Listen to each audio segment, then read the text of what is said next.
मजीद में कहां लिखा है कि कन्वर्जन जरूरी है? कहां लिखा है? और अगर कुरान में नहीं लिखा तो वो मुसल्लत ईमान वाले मुसलमान कहां हैं जो सुबह से रात के शाम तक टेलीविजन पे छोटे भाई का पजामा बड़े भाई का कुर्ता पहने घूमते हैं? वो गलेबान क्यों नहीं पकड़ते कि तुम इस्लाम की बात करते हो, कुरान शरीफ को गलत कोट कर रहे हो? पूरे इस दौर में चाहे वो अयोध्या का मामला हो, चाहे कृष्ण जन्मभूमि का मामला हो, चाहे काशी का मामला हो और 10-20 हजार मंदिरों का हो, आप यहां आते, राजकाज करते, लूटना था लूटते, लेकिन मंदिरों को तोड़ करके ऊपर गुम्बद बना करके इस आने वाली नस्लों को क्या बताना चाहते थे? वो चले गए, समझ में आता है, कोई बात नहीं, लेकिन यहां के मुसलमानों को चाबी दे गए वो कि जो मस्जिद हमने तोड़ी है इसके तुम कल से मुतवल्ली हो, कल तुम नमाज पढ़ाना। यहां का मुसलमान जिसका कोई उससे लेना देना नहीं है, सिर्फ इस नफरत में कि हिंदुस्तान में उनकी पॉलिटिकल ताकत दिखाने के लिए, इस देश की मेजॉरिटी को जलील करने के लिए, वो बाबर की बनाई तोड़ी हुई मंदिरों को भी बचाने के लिए 150-150 साल तक लड़ाई लड़ता है। और फिर उनसे पूछो कि भाई अगर तुम्हारा बाबर से कोई रिश्ता नहीं है तो उसके कुकर्मों को अपने सर पे क्यों ढोए हो? भाई वो हमारे वली अल्लाह थे। टेलीविजन पे लोग बैठ करके औरंगजेब को वली अल्लाह बताते हैं, तब ये मुसल्लत ईमान वाले मुसलमान कहां होते जो जूता लेकर उनको मारे कि तुम्हारे चक्कर में इस्लाम बदनाम हो रहा है? कोई नहीं बोलता। क्यों नहीं बोलता? जय श्री राम। और रिजवी साहब बोलेंगे तो पहले तो ये शिया हैं और फिर ये केसरिया वाहिनी के साथ बैठते हैं, तो बिल्कुल ही इनका अधिकार नहीं है बोलने का। मैं इस्लाम के पॉइंट ऑफ व्यू से भी पूछता हूं, ईदगाह कहानी प्रेमचंद ने बहुत अच्छी लिखी थी, बहुत खुल के पूछता हूं। सब जानते मेरी पैदाइश कहां की है। जो मोहम्मद साहब के सगे नहीं हुए, जो उनकी बेटी फातिमा के सगे नहीं हुए, जो उनके दमाद अली के सगे नहीं हुए, जो उनके नवासों के सगे नहीं हुए, वो हिंदुओं के सगे होंगे क्या? किस मुंह से ये हिंदू मुस्लिम भाई भाई का फ्रॉड चल रहा है? ये हिंदू मुस्लिम भाई भाई का फ्रॉड है कि जब तक हम 5% है हिंदू मुस्लिम भाई भाई कहिए, 15% हो जाएंगे तो हम बात ऊपर उठा के बात करेंगे, और 40% से ऊपर निकल जाएंगे तो भाईचारा होगा, भाई रहेगा और चारा आपको बना के खा जाएंगे। इसलिए मैं पूछता हूं, एक मुसल्लत ईमान वाला मुझे मुसलमान बताएं।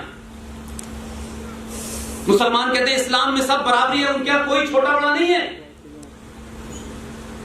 यह भी बात मान ली। पूरे हिंदुस्तान में एक राज्य है जहां मुसलमानों की मेजॉरिटी है, 1947 से है, उनकी मेजॉरिटी है, और पूरे भारत में सनातनियों की मेजॉरिटी है, इसमें कोई कंफ्यूजन नहीं। लेकिन मुसलमान चाहता क्या है? हमारी चोरी, हमारी दलाली, हमारी मक्कारी को मत पकड़ो। अगर तुम हमारे ऊपर सवाल उठाओगे तो सेकुलरिज्म खतरे में है। जो सेकुलरिज्म इस्लाम की थीसिस के खिलाफ है, इस्लाम और सेकुलरिज्म का कोई लेना देना नहीं। तो जम्मू कश्मीर राज्य जहां मेजॉरिटी मुसलमानों की थी, आपने उस राज्य में वहां के मक्कार, वो सैफुद्दीन सोज है, वो फारूक अब्दुल्ला है, वो मुफ्ती है, और एक का तो नाम गजब का है, उनका नाम है गुलाम नबी आजाद। पता नहीं नबी से आजाद है, कांग्रेस के गुलाम है, अल्लाह जाने। वो शख्स उस कश्मीर राज्य से आता है जिस कश्मीर राज्य में उनकी मेजॉरिटी है।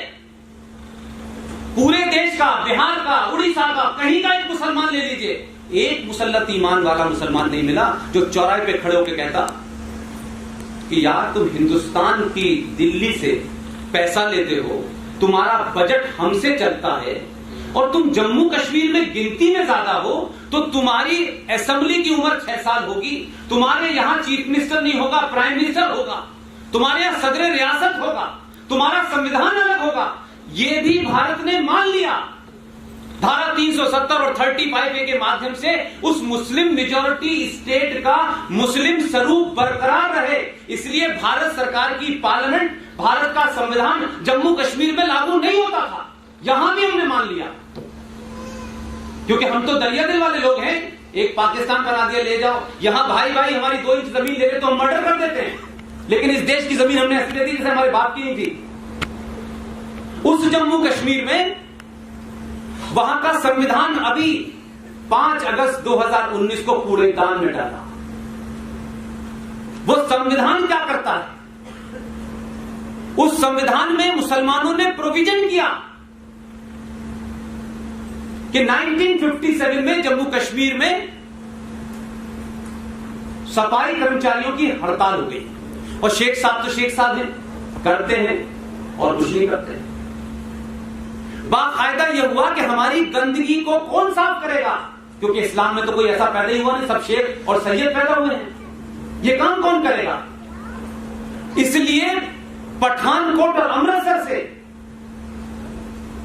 इस लड़ाई को लड़ते हुए मुझे 4 साल गए, और 5 अगस्त 2019 को पहली बार सफलता मिली। उसमें सब शामिल हैं, उसमें सब लोग शामिल हैं। ये बात अलग है कि हम लोगों ने, हमारी टीम ने उसको सुप्रीम कोर्ट में चैलेंज किया। आप सब लोग 370 इसलिए मुसलमान कुछ मामले बड़ा शातिर है।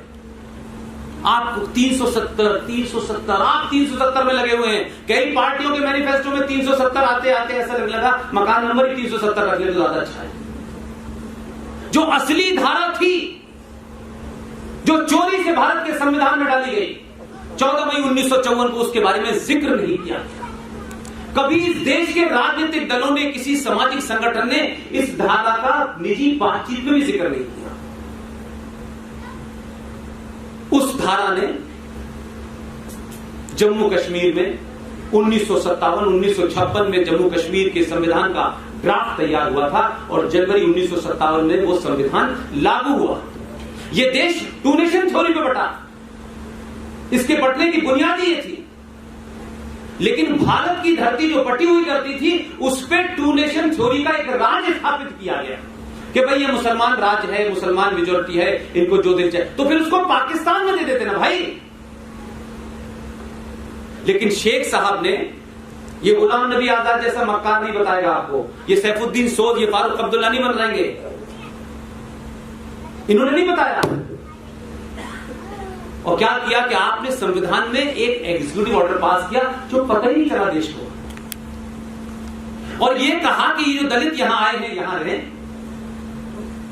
यहां रह सकते हैं, इनको 12वीं तक की पढ़ाई अलाउ है बस। और आर्टिकल 35A आ चुका था, तो उस आर्टिकल 35A के माध्यम से जम्मू कश्मीर सरकार को संवैधानिक तौर पर यह अधिकार दिया गया कि ये जिसको चाहे नागरिकता दे, जिसको चाहे न दे।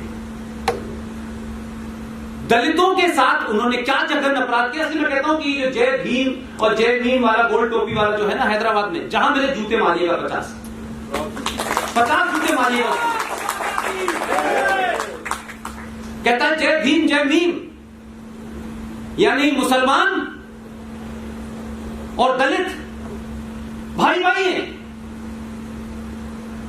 हर चीज पे बोलता है तो, कोई ऐसी चीज नहीं है देश में जिस पे ना बोलता हो। जम्मू कश्मीर में 1957 में उन 200 दलितों को संविधान के अंदर एग्जीक्यूटिव ऑर्डर पास करके कहा गया ये यहां रह सकते हैं, लेकिन आर्टिकल 35A की वजह से इन्हें नागरिकता नहीं मिल सकती, लेकिन रह सकते हैं और हमारी नौकरी में ये सफाई का काम करेंगे। और उस प्रोविजन में ये कहा कि ये यहां रहें, इनकी नेक्स्ट जनरेशन संतान दर संतान जो भी होगी वो जम्मू कश्मीर राज्य में रह सकती है, नागरिक नहीं बन सकती, वोट नहीं दे सकती, वहां की स्कीमों का कोई फायदा नहीं ले सकती। इस डिस्क्रिमिनेशन को भी मैं मानने के लिए तैयार हूं। दुनिया में इतना जघन्य अपराध कहीं नहीं मिले, कहीं नहीं पड़ा। दुनिया की बड़ी हिस्ट्री पढ़ते हैं, उस एग्जीक्यूटिव ऑर्डर में पास ये किया गया कि ये यहां रहेंगे, ये PhD करके आ जाए, ये इंजीनियर बन के आ जाए, इन्हें शेख साहब की सिर्फ गंदगी उठानी है, लिहाजा आजीवन ये भंगी रहेंगे, इसके अलावा कुछ नहीं हो सकते। सुना है कहीं आपने? कहां है वो लोग जो कुरान शरीफ लेकर दिन भर घूमते रहते हैं? पूछा नहीं उन्होंने यार?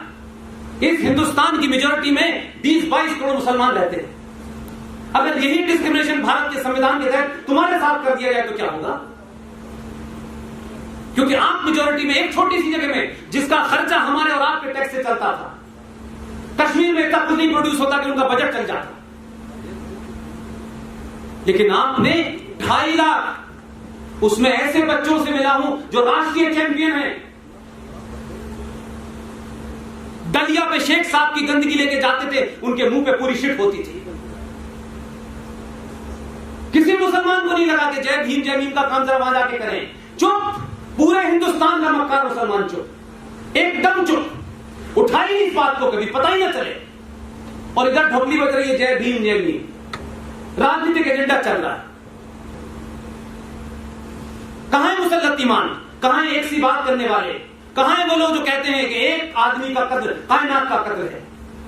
तुमने तो आने वाली 50 नस्लों का कद्र किया यार, और दिल्ली में कहते हो कि हमें बराबरी का दर्जा नहीं है। तुमने जो पूरी दुनिया में किया है, हिंदुस्तान में किया है, उसमें तो तुम्हें दर्जा ही नहीं मिलना चाहिए।